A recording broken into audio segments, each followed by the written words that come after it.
Okay, freshmen, for your online assignment this week, you're going to be writing your first PEA paragraph, and you're going to be doing it on the story A Sound of Thunder.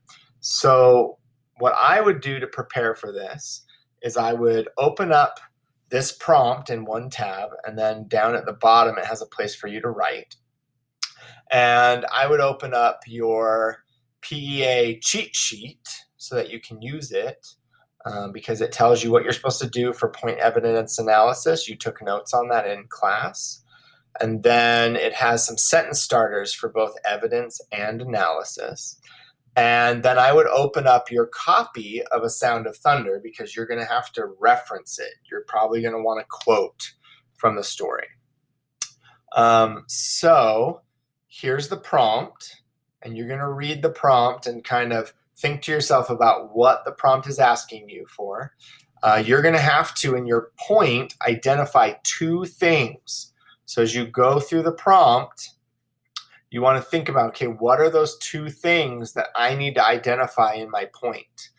I've given you some helps down here, some hints for things. So there's literary techniques that were in A Sound of Thunder. So this is a list of the literary techniques that we saw in Sound of Thunder. And then I gave you how to format your in-text citations for when you quote from Sound of Thunder. So you'll put the quote in quotation marks, and then afterwards, you're going to put the author's last name, which is Bradbury, and then the page number. Now, I put 25. There's not 25 pages in this story. So you're going to put the appropriate page number. And you need to have in-text citations. That's part of your rubric.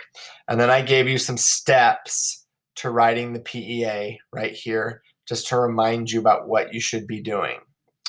Down here, you're going to go ahead and fill in the name and the date, and then you're going to start your essay right here. You're going to delete this stuff and just start writing. And when you're all done, you're going to turn it in. So good luck on your PEA.